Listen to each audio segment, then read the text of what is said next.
Hello student. तो आज बात करेंगे प्रोजेक्टाइल के नेक्स्ट लेक्चर में। मैंने आपको कहा था कि पहले लेक्चर में कुछ थ्योरी की बात किया था। फिर उसके बाद उसका नेक्स्ट लेक्चर हमने किया था, उसमें न्यूमेरिकल्स किए थे।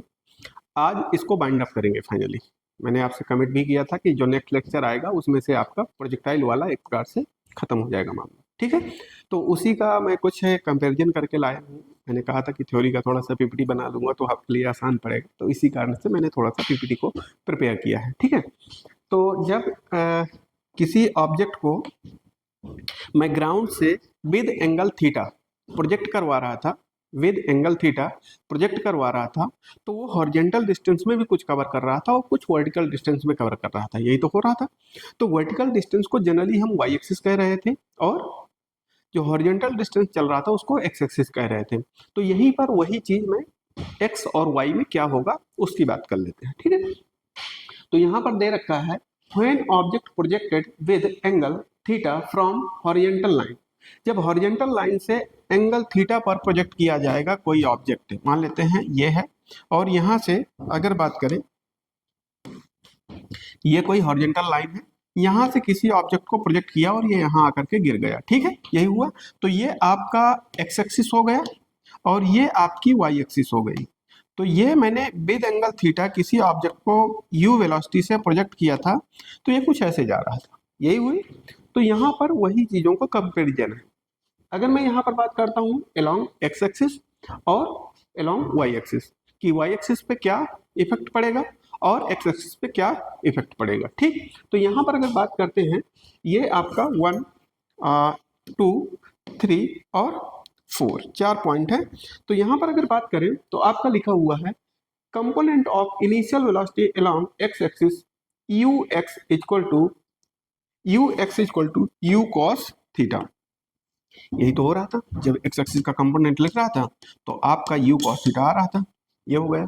वहीं पर अगर वाई की बात करता हूं तो वाई एक्सिस में क्या आ रहा था, आपका यू साइन थीटा आ जा रहा था, ये हो जा रहा था। इसी के कारण से आपकी वर्टिकल हाइट को गेन कर रहा था, ये भी मैंने आपको बताया था, ठीक है। नेक्स्ट अगर बात करते हैं एक्सेलरेशन, एक्स एक्सिस में मैंने कहा था कि ये वेलोसिटी कांस्टेंट होती है, यहाँ पर कोई फोर्स एक्स्ट्रा काम नहीं कर रहा होता है। तो जितनी वेलोसिटी यहाँ पर है यू कॉस थीटा, वही वेलोसिटी यहाँ पर भी मिलेगी, इस पॉइंट पे भी मिलेगी, इस पॉइंट पे भी मिलेगी। अगर वेलोसिटी कांस्टेंट हो गई इसका मतलब एक्सेलरेशन की वैल्यू क्या हो जाएगी, जीरो हो जाएगी। तो वही एक्सेलरेशन यहाँ पर एक्स एक्सिस में क्या हो जाता है, आपका जीरो हो जाता है, ठीक है। यहाँ पर लिखा भी है वो चीज। अगर यहाँ पर बात कर रहे हैं, यहाँ पर जाकर के वर्टिकल वेलोसिटी मैंने कहा था फाइनली जीरो हो गई, तो यहाँ पर क्या हो रहा होगा, जी काम कर रहा था, वर्टिकल डायरेक्शन में जब जाएगा तो जी के कारण ही क्या होगा, वो रिटार्ड होगा। तो जब भी मोशन के अगेंस्ट एक्सेलरेशन की डायरेक्शन हो तो वो होता है रिटार्डेशन। तो जिसके कारण से आपका यहाँ पर क्या लग रहा था, आपका माइनस का 9.8 मीटर पर सेकंड एक्सेलरेशन काम कर रहा है, ठीक है। आगे अगर बात करते हैं थर्ड पॉइंट की, component of velocity along the x axis at any instant, वो कितना हो जाएगा आपका, u cos थीटा ही रहेगा। मैंने कहा था किसी भी स्टैंड पर अगर बात करते हैं वो आपका u cos थीटा ही रहेगा, वो चेंज ही नहीं हो रहा, क्योंकि यहाँ पर एक्सेलरेट ही नहीं कर रहा। जबकि अगर y एक्सिस में बात करते हैं ये चेंज कर रहा था, कैसे, vy इक्वल टू आ जाएगा u साइन थीटा और माइनस का gt, ये हो जाएगा ना। फाइनल वेलोसिटी निकालना है, तो जब मुझे इनिशियल पता हो, फाइनल आपकी वेलोसिटी निकालना हो और आपको एक्सेलरेशन पता हो और टाइम कितने टाइम के बाद, ठीक, तो वहां से क्या करेंगे, यही तो लगाएंगे, एट एनी इंस्टेंट का मतलब किसी टाइम पर। यहाँ आगे देखें तो डिस्प्लेसमेंट जो आती थी आपकी एक्स एक्सिस में वो कितनी हो जाएगी, यहाँ से आपको इनिशियल वेलोसिटी पता है या ओवरऑल वेलोसिटी पता है, एवरेज वेलोसिटी कह सकते हैं। तो यहाँ से आप कह सकते थे x equal to u cos theta into time, ये आप निकाल सकते थे। वही अगर मैं वाई एक्सिस में बात करता हूँ तो वाई एक्सिस में आपका हो जाएगा y equal to u sine theta, ठीक है, इनटू टी माइनस का अगर बात करें हाफ जी टी स्क्वायर। यहां से अगर मैं टी की वैल्यू निकाल करके पुटअप कर दूं, t equal to x divide by u cos theta, तो यही इक्वेशन आप प्रोजेक्टाइल निकल करके आती थी, जिसका वैल्यू हमने निकाला था आपका y equal to x tan theta minus का half g x square divided by u cos theta का होल स्क्वायर। ये वैल्यू हमने निकाल करके बात किया था, तो वही यहाँ पर लिखा हुआ है, ठीक है, जब वैल्यू वहां पर टी की जगह पुटअप कर देंगे आपका क्या x divide by u cos theta, तो आपका यही इक्वेशन बन करके आ जाएगा। तो ये दोनों के बीच का कंपेरिजन है थोड़ा सा। नेक्स्ट अगर बात करते हैं, अब किसी ऑब्जेक्ट को किसी सर्टेन हाइट से मैं हॉरिजॉन्टली थ्रो कर रहा हूं, कैसे? मान लेते हैं कि ये आपका क्या हुआ, कोई एक बिल्डिंग है जिसकी ये आपकी छत है, ठीक, यहां से यहां तक की इसकी हाइट मान लिया कि y है। अब मैंने क्या किया, यहां से एक फोर्स लगाया और इनिशियल वेलोसिटी ऐसे दिया इस डायरेक्शन में, तो ये बॉल कैसे आकर के गिरेगी, कुछ ऐसे गिरेगी, यहां पर गिरेगी, यही तो होगा, ठीक है। तो यही अगर बात करते हैं कि ये इनिशियल वेलोसिटी क्या हो जाएगी, u x equal to u हो जाएगी, मान लेते हैं, क्योंकि हॉरिजॉन्टली है, कोई थीटा का प्रोजेक्शन नहीं है, इस कारण से यहाँ से क्या होगा, आपका यू रहेगी, ठीक। तो वही आप देखते हैं कि जब किसी सर्टेन हाइट से हॉरिजॉन्टल डायरेक्शन में वेलोसिटी देते हैं, तब उसका जो आपका इक्वेशन बनती है वो कैसी बनती है, या प्रोजेक्टाइल कैसा होता है, उसके बारे में बात कर लें। तो यहाँ पर भी एक्स एक्सिस और वाई एक्सिस की बात कर रहे हैं, ठीक है। तो यहाँ से अगर बात करें कंपोनेंट, ये लिखा हुआ यू, y का कंपोनेंट इनिशियली क्या नीचे की तरफ आ रहा था, यहाँ पर नहीं आ रहा था, तो जीरो हो जाएगा यू वाई, तो यहाँ पर इनिशियल कंपोनेंट क्या हो जाएगा, जीरो हो जाएगा। ये क्वेश्चंस पूछे जाते हैं, ये भी ध्यान रखिएगा, इस कारण से मैंने पॉइंट वाइज लिख रखा है। एक्सेलरेशन पहले ही मैं बता चुका हूँ कि एक बार मैंने फोर्स लगा दिया, उतने से एक्सेलरेट कर दिया, अब मैं बार बार उसमें फोर्स नहीं लगा रहा हूँ, ठीक है, एक बार मैंने उसको मारा, हिट कर दिया, अब उतने से ही जा रहा है। तो इसका मतलब इस एक्सिस में कोई भी एक्सेलरेशन काम नहीं कर रहा है, इसका मतलब वेलोसिटी क्या रहेगी, हर पॉइंट पे कांस्टेंट रहेगी। बट अगर यहाँ पर बात करें वाई एक्सिस में आपका जी लग रहा है, तो जी के कारण से ये क्या आ जाएगी, अगर वाई कंपोनेंट की बात करें तो यहाँ से एक्सेलरेशन की वैल्यू क्या आ जाएगी, जी इक्वल टू 9.8 मीटर पर सेकेंड स्क्वायर के बराबर आ जाएगा। यहाँ पर अगर बात करें किसी स्टैंड पर वेलोसिटी की, तो मैंने पहले भी कहा आपका क्या हो जाएगा, एक्सेलरेशन की वैल्यू जीरो है, तो b इक्वल टू आप क्या करेंगे, u प्लस का at लगाएंगे, तो यहाँ से b इक्वल टू आपका u, और यहाँ से क्या हो जाएगा a, चूंकि जीरो है किसी भी स्टैंड पे, तो ये आपका जीरो हो गया, तो b इक्वल टू क्या रहेगा, u ही रहेगा। इसका मतलब आपकी जो x एक्सिस में वेलोसिटी है वो चेंज नहीं होगी। वहीं पर अगर मैं y एक्सिस की बात करता हूँ, y एक्सिस में अगर बात करें तो बी वाई इक्वल टू क्या हो जाएगा, u प्लस का at रहेगा, तो यहाँ से b y equal to u, चूंकि इनिशियली जीरो था y एक्सिस का, ठीक है, और यहाँ से g और t, तो इसका मतलब ये टाइम और एक्सेलरेशन मतलब g पे डिपेंड कर रहा है, ये हुआ। तो अलग अलग पॉइंट पर अलग अलग वेलोसिटी होगी, कब, y एक्सिस में, x एक्सिस में वही रहेगी जितनी इनिशियल थी, ठीक। नेक्स्ट अगर मैं यहाँ पर बात करूं तो आपका डिस्प्लेसमेंट निकाल देगा, तो डिस्प्लेसमेंट भी आप निकाल सकते हैं, कैसे, x equal to u t plus का हाफ ए टी स्क्वायर, ये कह सकते हैं, ठीक है। आपका एक्सेलरेशन इस एक्सिस में जीरो है, तो यहाँ से क्या आ जाएगा, x इक्वल टू आपका यू टी आ जाएगा, आपकी x एक्सिस की डायरेक्टली डिस्प्लेसमेंट यहाँ से पता चल जाएगी, ये हुआ। अगर वहीं पर मैं बात करता हूँ y एक्सिस के लिए, तो y एक्सिस में देख सकते हैं, y एक्सिस में क्या आ जाएगा आपका, y equal to u t plus का हाफ ए टी स्क्वायर, यही तो हुआ। तो यहां से चूंकि इनिशियली ये जीरो था, तो y इक्वल टू क्या हो जाएगा, हाफ जी और टी स्क्वायर, ए क्या है, जी है, तो यहां से एक इक्वेशन आपकी ये बनी। अब चूंकि ये प्रोजेक्टाइल की इक्वेशन बन रही है, हर स्टैंड पे अगर मैं देखता हूं, जैसे यहाँ पर देखूं तो कुछ एक्स एक्सिस में चला है और कुछ वाई में चला है, यहाँ पर अगर देखता हूं तो एक्स एक्सिस में चला है, वाई में चला है, अगर यहाँ पर देखता हूं तो एक्स में चला है और वाई में चला है। इसका मतलब अगर एक्चुअल इक्वेशन मुझे देखना है इस प्रोजेक्टाइल पाथ की, तो उसके लिए मैं क्या करूंगा, क्योंकि टाइम जितना यहाँ से चल रहा है, जितना एक्स एक्सिस ट्रेवल करने में मान लेते हैं यहाँ से यहाँ जाने में टाइम लगा होगा, उतना ही यहाँ से यहाँ आने में टाइम लगा होगा। एक्चुअल पाथ की जो टाइम है, जैसे मैं टाइम ऑफ फ्लाइट वहां से निकलवाया था, वैसे ही यहाँ पर जैसे मैंने यहाँ पर टी लिया है कि टी टाइम के बाद यहाँ पर पहुंच गया, ठीक है, तो वही टी टाइम के बाद ये हाइट भी तो उसने ड्रॉप किया है, इतनी हाइट भी तो नीचे आया है, टाइम अलग से थोड़ा ना लिया है। तो यहां से अगर मैं निकालता हूं टी की वैल्यू कितनी आ जाएगी, एक्स डिवाइड बाई यू आ जाएगी, और इस वैल्यू को ले जा करके उसमें पुटअप कर दे, तो आपका जो फॉर्मूला निकल करके आएगा y equal to half g, t की जगह मैंने पुटअप किया एक्स डिवाइड बाई यू का होल स्क्वायर, तो यहां से आ जाएगा half g x square divided by u square. यही फॉर्मूले के बेसिस पे जो आपकी एयर स्ट्राइक हुई थी, बालाकोट एयर स्ट्राइक, वो यही फार्मूला था। कौन सा, यहाँ पर एक बार बात कर लेते हैं फाइनली में लिख करके। इसमें क्या है आपका y इक्वल टू आया half g x square divided by u square. अब इसमें ऐसे नहीं कि मैं यहाँ से हमारी आर्मी गई और कहीं पर भी बम को छोड़ दिया और जाकर के वो स्ट्राइक कर जाएगा।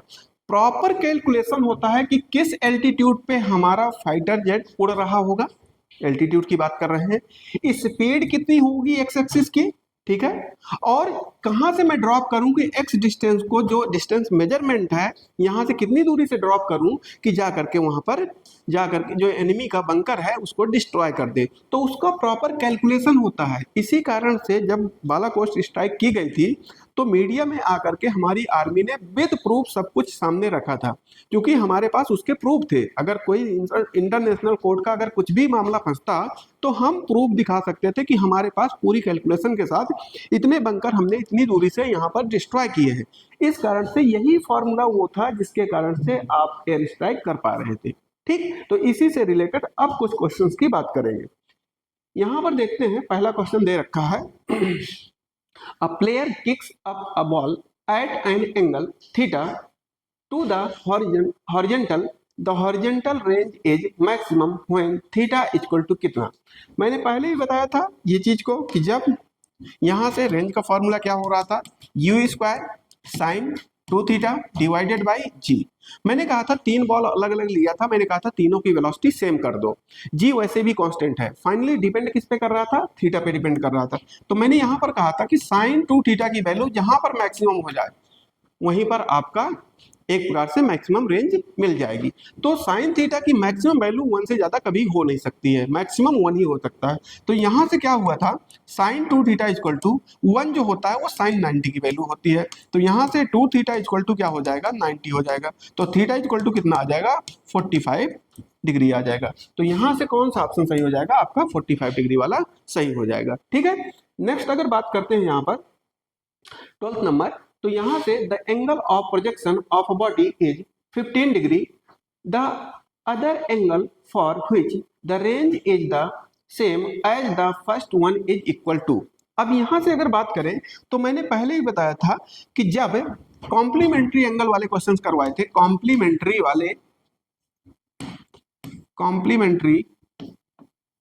वाले जब एंगल करवाए थे आपको, वहां पर कहा था अगर मैं थीटा की वैल्यू को, थीटा 1 की वैल्यू को थीटा ले लेता हूं, थीटा 2 की वैल्यू को 90 माइनस का थीटा ले लेता हूं, ठीक है, जब दोनों को ऐड करूंगा तो थीटा 1 प्लस का थीटा 2 इक्वल टू क्या आना चाहिए, 90 डिग्री आना चाहिए। यही बात तो किया था।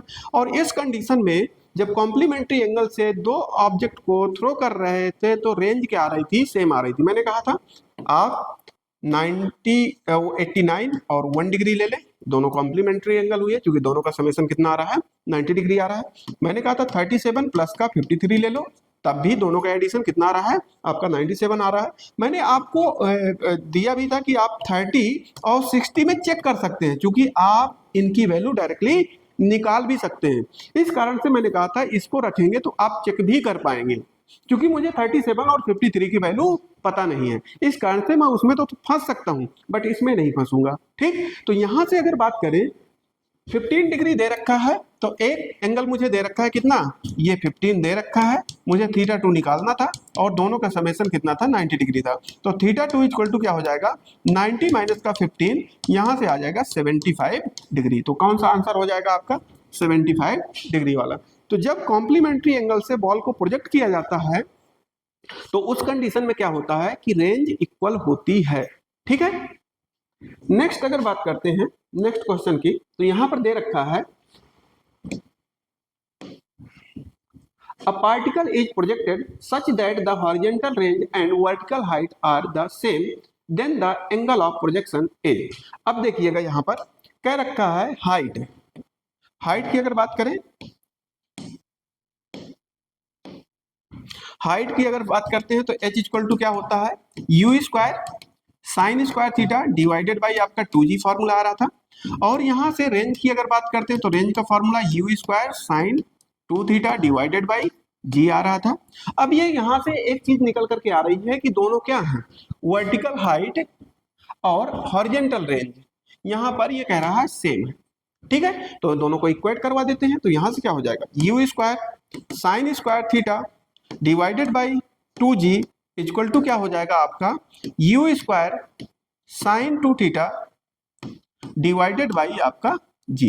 तो यहां से अगर बात करते हैं तो आप क्या कर सकते हैं, यू स्क्वायर से यू स्क्वायर को काट सकते हैं, ये कट जाएगा, g से g को काट सकते हैं, तो इधर क्या मिलेगा आपका अगर बात करें sign square theta divided by 2 मिला, और उधर क्या करेंगे, उधर वाले फार्मूले को थोड़ा सा खोल देते हैं। कैसे?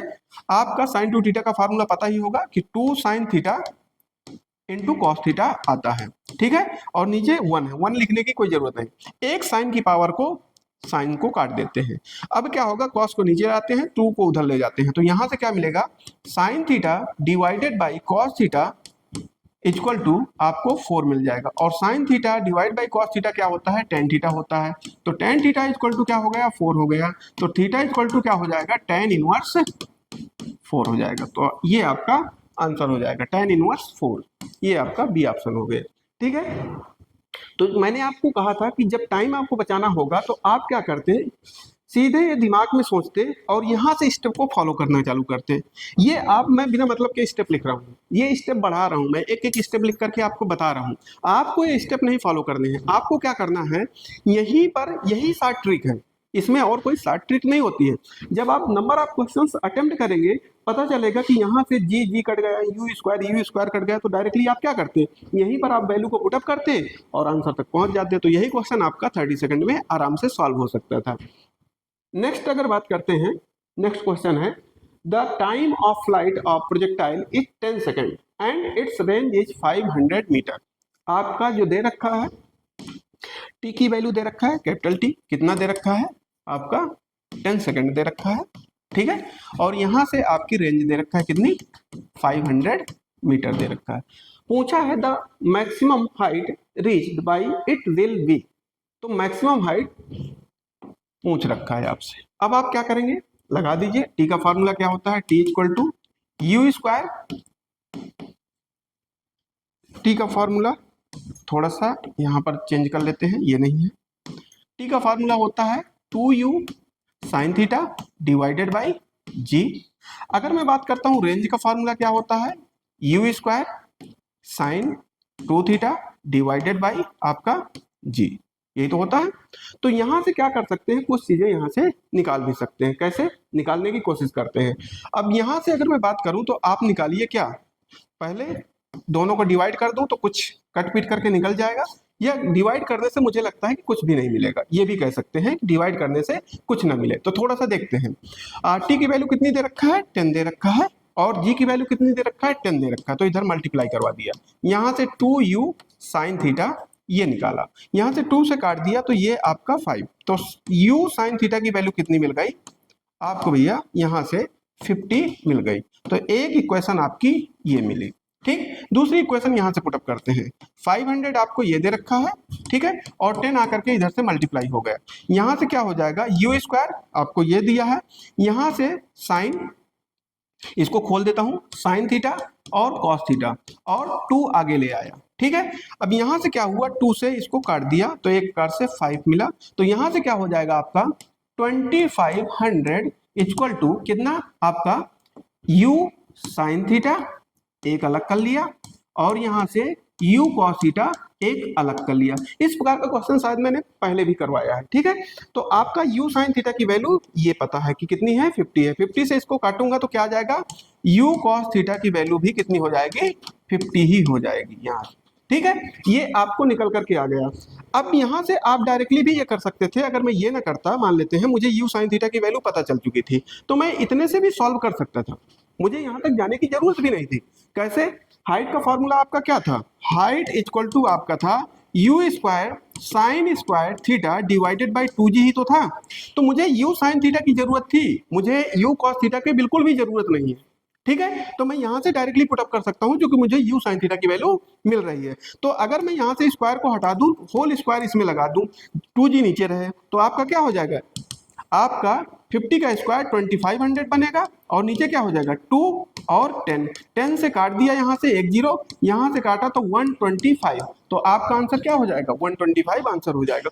तो ये क्वेश्चन जो आपको फंसा के रखा है, ये जबरदस्ती आपको थोड़ा सा कैलकुलेट करवाना चाह रहा था, एक्स्ट्रा टाइम करवाना चाह रहा था। क्योंकि जैसे ही हाइट की बात आई तो मुझे क्या चाहिए था, सिर्फ u साइन थीटा चाहिए था, क्योंकि उसका ही स्क्वायर हो जाता है, वही तो वर्टिकल हाइट को कवर करवाता है।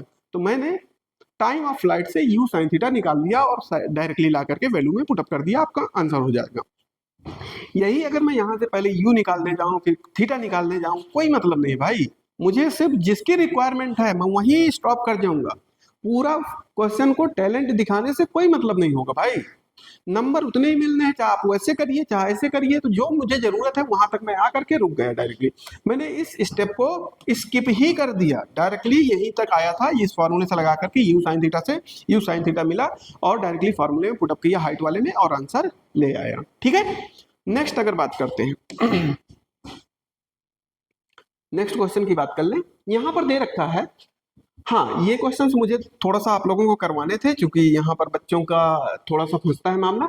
दे रखा है the equation of a projectile is y equal to √3x minus का gx² by 2 the angle of projection. बहुत आसान क्वेश्चन है। मैंने कहा था कि आप क्या याद रखेंगे, y equal to x tan theta minus का half gx² divided by u² cos² theta. ये आप याद रखेंगे। मैंने कहा था जब तक आपको ये याद नहीं होगी तो आपके क्वेश्चंस कुछ गलत भी होंगे। कैसे? अब देखिएगा, यहां से मैंने tan थीटा को कंपेयर करवा दिया, ये कंपेयर करवाया तो यहां से क्या हो जाएगा, tan थीटा इक्वल टू ये आपका √3 हो गया और √3 tan के किस एंगल पर वैल्यू होती है। तो यहां से क्या किया, tan थीटा इक्वल टू ये tan 60 की वैल्यू होती है तो थीटा इक्वल टू कितना आ गया, 60 डिग्री आ गया। ये आपका आंसर हो गया। ठीक है, अगर मुझे आगे तक पूछा होता, मान लेते हैं आपसे कहा होता इनिशियल वेलोसिटी भी निकाल दो, यहाँ पर थोड़ा सा और जोड़ दिया होता, कहीं इनिशियल वेलोसिटी भी तो पूछ सकता है, तो आपको कहे कि इनिशियल वेलोसिटी बता दो कितनी होगी, तो मैं आगे इसी को प्रोसीड करता हूँ कि आगे बताता हूँ कि क्या होगा। ठीक है, तो आपको क्या करना है, अब यहाँ से देखिए, यहाँ पर अगर बात करें gx² और 2 तो है, हाफ gx² तो है, इसकी जगह अगर मैं बात करता हूं तो यहां पर क्या लिख सकता हूं, 1 लिख सकता हूं। तो कंपेयर करवाता हूं, तो यहां से u² cos² theta equal to कितना है, 1 के बराबर है। तो यहां से u² और cos 60 की वैल्यू, cos 60 की वैल्यू क्या होती है, हाफ होती है स्क्वायर, इक्वल टू क्या हो जाएगा 1। तो उधर ले जाता हूं तो u² इक्वल टू इधर जाएगा तो 2 का स्क्वायर, तो u इक्वल टू क्या आ जाएगा, 2 मीटर पर सेकंड आ जाएगा। तो क्वेश्चन आपसे यहां तक भी पूछा जा सकता है, बट यहां पर क्या पूछा था, सिर्फ प्रोजेक्शन एंगल पूछा था, इस कारण से सिर्फ इतनी सी बात करनी थी, इतने में आपका आंसर पता चल रहा था कि क्या हो जाएगा, 60 डिग्री हो जाएगा। मैंने थोड़ा सा क्वेश्चन को आगे भी आपको बता दिया जो पूछे जाने की प्रोबेबिलिटी होगी। नेक्स्ट क्वेश्चन की अगर बात करें, the equation of projectile is, ये दे रखा है। अब यहाँ पर थोड़ा सा बच्चे कंफ्यूज हो जाते हैं। यहाँ अगर बात करें, ये आपकी प्रोजेक्टाइल की इक्वेशन दे रखा है और जब भी हॉरिजॉन्टल रेंज की बात करेगा तो मुझे क्या करना होगा, y की वैल्यू को 0 पुट अप करना होगा और डायरेक्टली क्वाड्रेटिक इक्वेशन को सॉल्व करूंगा और आपका आंसर ले आऊंगा। तो क्या करते हैं, यहाँ से आपका y इक्वल टू दे रखा है 16x माइनस का 5x² डिवाइडेड बाई 4, इसकी वैल्यू को 0 पुट अप कर दीजिए। तो यहाँ से क्या हो जाएगा, 16x इक्वल टू यहाँ से 5x² डिवाइडेड बाई 4 हो जाएगा। इधर इसको क्रॉस प्रोडक्ट करो तो ये कितना हो जाएगा, अगर बात करें 64 और ये x हो गया और यहाँ से 5x² हो गया। एक x ने का क्या किया, एक x ने एक x को काट दिया, तो यहाँ से क्या हो जाएगा, 5x इक्वल टू आपका 64 हो गया। तो x equal to 64 divided by कितना आ जाएगा आपका 5। तो यहाँ से जब डिवाइड करेंगे तो आपका आंसर आ जाएगा 12.8। ये आपका आंसर हुआ, तो ये डायरेक्टली आपका आंसर हो जाएगा। यहाँ पर अगर उस हिसाब से जाएं कि पहले मैं थीटा निकालूं, तो थीटा तो पहले बात, आप tan थीटा की वैल्यू यहाँ पर कितनी दे रखा है, 16 होती ही नहीं है, तो यहाँ से आप फंस जाएंगे। इस कारण से आपको क्या करना है, ये डायरेक्टली आपको y की वैल्यू 0 पुट अप करना होता है जब ऐसी इक्वेशन दी हो और हॉरिजॉन्टल रेंज पूछा हो, डायरेक्टली आप आंसर निकालेंगे। ठीक है, नेक्स्ट क्वेश्चन में अगर बात करते हैं, नेक्स्ट में दे रखा है, a ball is thrown horizontally from the top of a Cliff. अब वही क्वेश्चन आ गया जिसकी मैं बात कर रहा था। ये दे रखा है कि मतलब किसी क्लिफ की किसी सर्टेन हाइट से किसी बॉल को हॉरिजॉन्टली इतनी स्पीड से फेंका है, it hits the ground in 2 second. मतलब टाइम कितना लिया उसने, t इक्वल टू यहाँ से कह रखा है 2 सेकंड में उसने हिट कर दिया है। ठीक है, तो कह रखा है what is the distance from the cliff to the point at which the ball hits the ground. अब भैया बहुत बेसिक क्वेश्चन एकदम से पूछा है, एकदम से। यहाँ से x की वैल्यू पूछा है, मतलब डिस्प्लेस कितना हुआ, यहाँ से ये बॉल आकर के यहाँ पर हिट की होगी।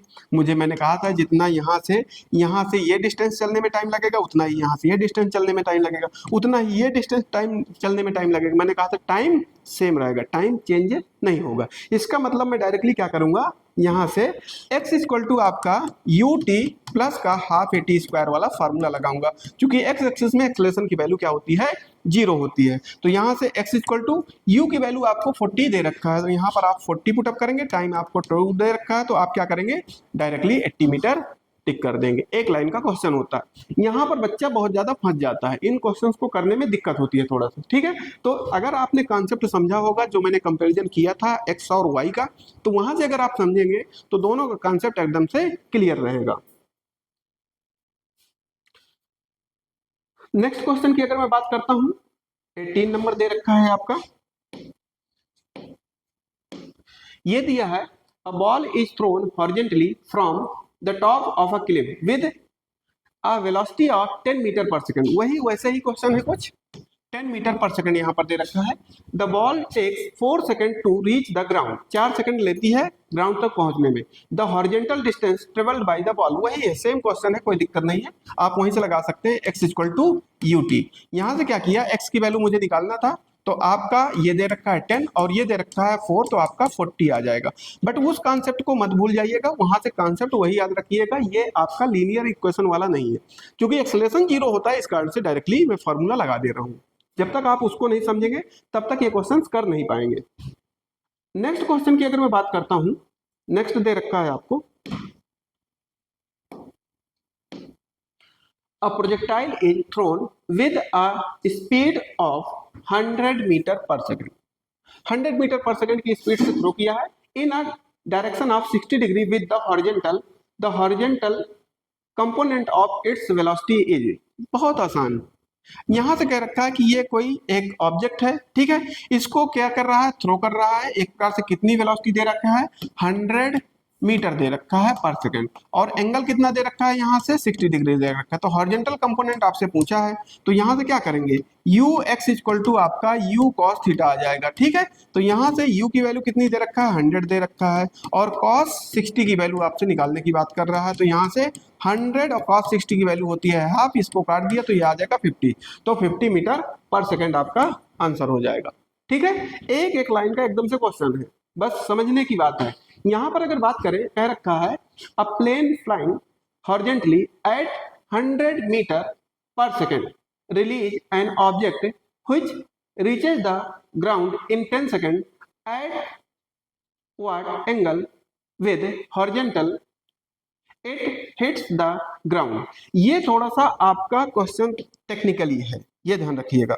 अब यहां पर क्या करना होगा, आपको x और y दोनों निकालना पड़ेगा, समझिएगा, x एक्सिस और y एक्सिस की डिस्टेंस दोनों निकालना पड़ेगा। तो यहां से अगर बात करते हैं, x एक्सिस में अगर बात करें कितने से जा रहा है, कितनी स्पीड थी, इतनी स्पीड थी, और यहाँ पर टाइम कितना लिया है, ये लिया है। तो यहां से क्या हो जाएगा, यू टी, आपने कहा ये 100 था और आपने कहा 10 सेकंड लिया, तो कितना गया, 1000 मीटर चला गया एक्स एक्सिस में। वाई एक्सिस में अगर बात करें तो आपने क्या किया था, मतलब हाफ जी टी स्क्वायर, यही तो किया था। तो वाई इक्वल टू क्या हो जाएगा, हाफ जी की वैल्यू आपने 10 ले लिया, और यहाँ से टी की वैल्यू कितनी ले लिया, 10 ले लिया, तो यहाँ से कितना हो जाएगा, यहाँ से 500 हो जाएगा, ये 500 हुआ। अब सोचिएगा, ये आपका ये है और हॉरिजॉन्टल डिस्टेंस ये है, यहां से जो रिलीज किया यहां पर हिट किया होगा, तो एंगल कितना बना रही है, अगर बात करें तो ये एंगल की बात कर रहा है, ग्राउंड से एंगल पूछ रहा है, eight what angle with horizontal it hits the ground, ये ध्यान रखिएगा, यही एंगल पूछ रहा है। तो आपको ये डिस्टेंस पता है कितनी है, 1000 दे रखी है, और ये डिस्टेंस आपको पता है कितनी है, अगर मैं यहाँ से बात करता हूँ, ये आपको दे रखा है, अगर बात करें कितनी, ये आपको 500 दे रखा है। यहां से लगाएंगे tan थीटा इक्वल टू लगा दीजिए, कितना आ जाएगा, perpendicular upon base 500 divide by, अगर बात करते हैं ये आ जाएगा, तो tan थीटा इक्वल टू कितना हो गया, हाफ हो गया। अब यहां से आपको कैलकुलेटर अलाउ है, आप वैल्यू निकालेंगे तो अप्रोक्सीमेट 55 पहुंच जाएगा, ठीक है, आपका 55 होगा, ये ध्यान रखिएगा। तो ये आपके कुछ क्वेश्चंस हुए नेक्स्ट अगर मैं बात करता हूं, नेक्स्ट क्वेश्चन की अगर बात करें, नेक्स्ट आ जाएगा at what angle with the horizontal should a ball be thrown so that the range R is related to the time of flight as इतना। अब देखिएगा, कह रहा है कुछ ऐसे रिलेशन बताइए कि कितने एंगल से थ्रो किया जाए जहां पर आर और टाइम पीरियड का रिलेशन ये आ जाए। तो कोई दिक्कत नहीं है, निकाल देते हैं, आसानी से आ जाएगा। क्योंकि आर का मुझे फॉर्मूला पता है क्या होता है, यू स्क्वायर, यहीं पर रखता जा रहा हूं, you square sine 2 theta divided by क्या हो जाएगा, जी हो जाएगा, यही तो रहेगा। और यहां से क्या हो जाएगा भैया, यहां से आपका 5 दे रखा है, टी की वैल्यू आप पुटअप कर सकते हैं, यू मतलब 2u sine theta divided by g का होल स्क्वायर, यही तो करेंगे। वैल्यू यहां से देखिएगा, तो यहां से क्या आ जाएगा, u square sine 2 theta divided by क्या हो जाएगा, जी हो जाएगा। यहां से अगर बात करते हैं 5 का, अगर बात करें इसको क्या करेंगे, स्क्वायर होकर के क्या 5 और यहां से 4 और यहां से यू स्क्वायर और साइन स्क्वायर थीटा और नीचे क्या आ जाएगा, जी का स्क्वायर, जी का स्क्वायर, एक जी ने एक जी को काट दिया और जी की वैल्यू 10 दे रखी है, तो थोड़ा सा और इसको कर लेते हैं, यहां से यू स्क्वायर से यू स्क्वायर भी कट जाएगा, ठीक है। अब यहां से साइन 2 थीटा का फार्मूला खोल देता हूं, साइन थीटा और कॉस थीटा इक्वल टू क्या आ जाएगा आपका 20 sine square theta divide by g, ये आ जाएगा। तो यहां से क्या किया, एक साइन थीटा को एक साइन थीटा के साथ काट दिया। अब यहां से इसको काटा तो कितने टाइम्स कट गया, 10 टाइम्स कट गया। यहां पर क्या है, उधर उसकी तरफ ले जाता हूं क्योंकि साइन थीटा उधर बचा हुआ है और कॉस थीटा इधर बचा हुआ है, जी को इधर ले आया तो जी इक्वल टू कितना हुआ 10। अगर यहां से बात करते हैं sign theta divide by cos theta कितना हो जाएगा, tan थीटा हो जाएगा। आप डायरेक्टली लिख भी सकते हैं, स्टेप को मैंने पहले भी कहा था, थोड़ा थोड़ा स्किप करेंगे। मैं डायरेक्टली अपने दिमाग में कर लिया कि इसके नीचे ले गया, sign theta divide by cos theta tan theta हो जाएगा।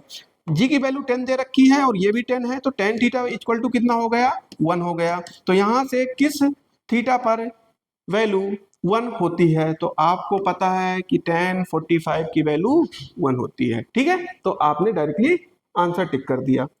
नेक्स्ट क्वेश्चन की अगर बात करते हैं, ये क्वेश्चन डायरेक्टली आपको याद रखना पड़ेगा, थोड़ा सा इसका रिलेशन अलग है। अगर मैं कहूँ यहाँ पर, यहाँ से अगर मैं थोड़ा सा प्रोसीड करके आपको बताऊं कि क्या फॉलो करना था, तो मैं थोड़ा सा बता देता हूं। जब दो बॉल्स को कॉम्प्लीमेंट्री एंगल से थ्रो किया जाता है तो एक रिलेशन निकल करके आता है, R इक्वल टू 4 रूट के अंदर H1 इंटू H2।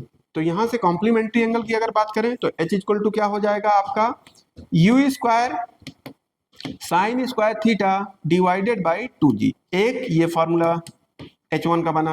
H2 की अगर बात करते हैं तो यहां से आ जाएगा u square sine square 90 minus theta हो जाएगा ना दूसरा वाला एंगल, तो यहां से 2g। तो यहां से अगर आगे खोलते हैं तो यह आ जाएगा u square sign 90 minus theta की वैल्यू क्या होती है, कॉस थीटा होती है, तो यहां से क्या हो जाएगा आपका कॉस स्क्वायर थीटा हो जाएगा डिवाइडेड बाई 2g हो जाएगा। दोनों को मल्टीप्लाई करेंगे, ठीक है। मल्टीप्लाई करने के बाद H1 H2 इक्वल टू क्या हो जाएगा, u की पावर 4 साइन स्क्वायर थीटा और cos square theta divided by नीचे 4g का स्क्वायर। अब यहाँ से देखिएगा H1 H2 इक्वल टू क्या आ जाएगा, अगर बात करते हैं कुछ चीज़ें मैं यहाँ पर स्किप करवा लेता हूँ, तो 1/4 बाहर निकाल लिया, यहाँ से u स्क्वायर रखा, यहाँ से क्या हो जाएगा साइन थीटा और कॉस थीटा का होल स्क्वायर डिवाइडेड बाई जी कर लिया बाहर, या पूरे का स्क्वायर कर देता हूं, कोई दिक्कत नहीं, जी स्क्वायर हो रहा था तो इसको भी स्क्वायर कर देते हैं, जी स्क्वायर। अब यहां पर देखिए, अगर मैं 4 का ऊपर मल्टीप्लाई करवा देता हूं, 4 का मल्टीप्लाई करवा दिया, 4 का डिवाइड कर दिया, तो कोई अंतर नहीं आएगा। 4 जब अंदर होकर के जाएगा तो यहाँ पर 1 ही बचेगा, ये 2 होकर के जाएगा। रूट के अंदर से मतलब स्क्वायर के अंदर से जब 2 निकालूंगा फिर 4 निकल के आएगा। साइन मतलब 2 sine theta cos theta sine 2 theta होता है। तो आपको नहीं पता कि रेंज का फॉर्मूला क्या होता है, R equal to u square sine 2 theta divided by g, यही तो होता है। तो ये क्या लिखा हुआ है ब्रैकेट के अंदर, एक प्रकार से रेंज ही तो लिखी हुई है। तो यहां से अगर बात करें H1 H2 इक्वल टू 1/16 और R स्क्वायर, 16 को इधर मल्टीप्लाई किया, 16 H1 H2 हो जाएगा और ये आर स्क्वायर, तो आर इधर से स्क्वायर हटाऊंगा, इधर रूट लगेगा, 16 का रूट 4 आ जाएगा, रूट के अंदर क्या हो जाएगा h1 और h2 हो जाएगा। तो यही यहाँ पर प्रूव कर देना था। आपको प्रूव नहीं करना है, आपको डायरेक्टली याद रखना है, जो न्यूमेरिकल पूछे जाएंगे वो डायरेक्टली पूछे जाएंगे। तो ये कॉम्प्लीमेंट्री एंगल पर जब दो बॉल को प्रोजेक्ट किया जाता है तो ये रेंज और हाइट्स के बीच का रिलेशन होता है, क्योंकि रेंज इक्वल होती है, हाइट्स अलग अलग होंगी। ठीक है, नेक्स्ट क्वेश्चन अगर बात करें, वैसे ही आपका दे रखा है रेंज ऑफ प्रोजेक्टाइल, वही सेम कर देना है। इसमें क्या करेंगे, y की वैल्यू को आप 0 पुटअप कर देंगे। y की वैल्यू को जैसे ही मैंने 0 पुटअप किया तो 12x माइनस का 3/4 एक्स स्क्वायर इक्वल टू आपका 0 हो जाएगा। यहाँ से क्या हुआ, इसको उधर ले जाऊंगा तो 12x equal to 3/4 x square. तो यहाँ से अगर बात करते हैं, एक एक्स ने एक एक्स को काट दिया, इसको 4 से काट दिया, 4 इसको आकर के मल्टीप्लाई होकर के एक्स की वैल्यू कितनी हो गया, 16 हो गया। तो ये आपका आंसर हो जाएगा। तो ये आपके कुछ क्वेश्चन थे, ये आपके प्रीवियस ईयर में अगर मैं बात करता हूँ तो जो स्पॉन्सरशिप के एग्जाम्स होते हैं उनसे कुछ क्वेश्चंस मैंने उठाए थे, और कुछ मुझे जो एक्सपेक्टेड लगे थे वो क्वेश्चंस उठाए थे। तो एक बार आप कोशिश करिएगा, पहले कोशिश किया करिए कि जब वीडियो चलता है तो आप क्वेश्चन को ट्राई करिए, जब ना समझ में आए तो फिर आगे का उसका प्रोसेस देखिए कि कैसे मैंने सॉल्व किया है। तो आज का इतना ही रखेंगे, ठीक है, बाय बाय।